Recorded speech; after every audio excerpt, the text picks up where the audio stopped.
Hi, my name's Liz, and I'd like to share a little bit about my life. I was born with a cleft lip, cleft palate, and by the time I was 10 years old, I had at least 5 to 6 surgeries, and by the time I was 15, I had 10. At the age of 4, I was already experiencing a lot of asthma attacks, and I was severely asthmatic. And at one time, I got very ill. I got 106 fever, and they took me to the hospital and called my father and told him to please hurry up and get to the hospital because I was on the verge of dying. And there my father made a prayer. He says, please don't let my daughter die. If you don't let her die, I'll give her back to you. I believe because of that prayer that God answered it. See, they pronounced me dead in that hospital, and they put a blanket over my body, and my aunt saw something move underneath there, and she said, nope, she's not going to be dead. And so she took me and started giving me mouth to mouth, and they took me to another hospital where they revived me. And my father's prayers were answered. I was about between the ages of 4 and 7. I was violated, and it was really hard for me at that time. I didn't want to remember that incident or what happened to me, so I suppressed all of that experience. And then when I was about 7 years old, I had an incident where I got hit in the head and I blacked out. So when that happened, I remember they were carrying my body, and then from there I blacked out completely. And the next thing I find myself in a candy store. And in this candy store, I hear my father crying out, please help her, don't let her die. But I was out of my body. I had an out-of-body experience. I could see my body, I could see my father, I could see the people in that candy store. I could see everything that was happening there, but nobody could hear me. I would be crying out, please, Dad, don't let me die, don't let me die. And the next thing I knew, I was back into my body saying the same thing I had been saying before. These little incidents, all of them, one by one, added up to me realizing that God was intervening. There was something about the afterlife. By the time I was 15 years old, I had gone through a lot of asthma and incidents where I had almost died in the middle of the night, not being able to breathe.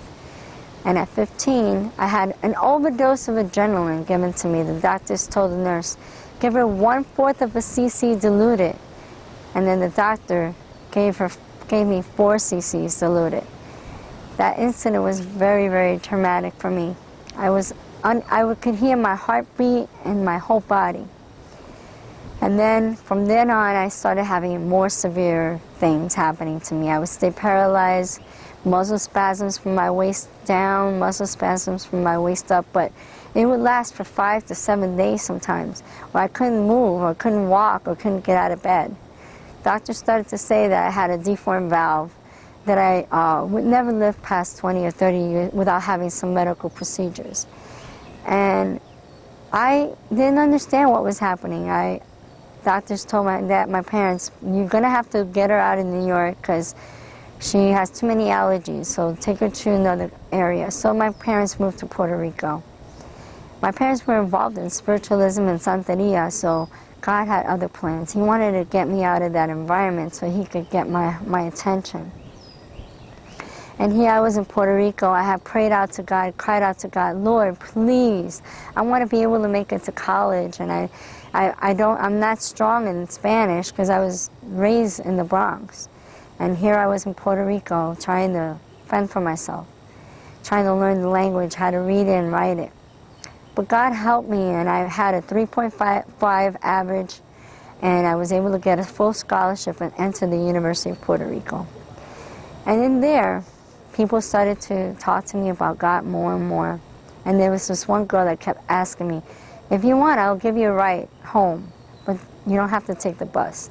I pass by your house every day. I said, sure. So she had a group of about 4 other girls in the car with us, and they would share about Jesus and how he loved them and how he would answer their prayers.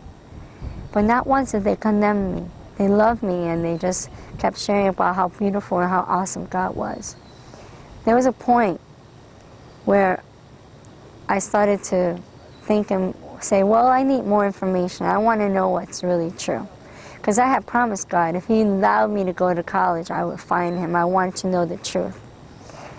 So at this time, we went, and then she said, listen, if you want to take a ride, meet me in front of this building. And they were having an outdoor service.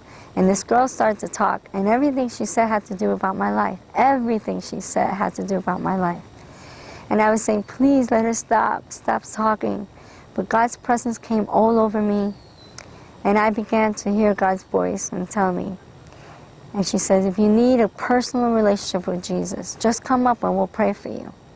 So I went up.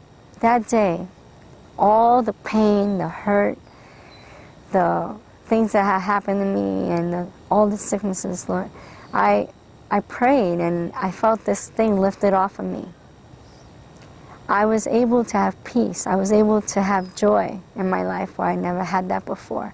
All I ever would want to do is cry in the bathroom and desire that just my life would end.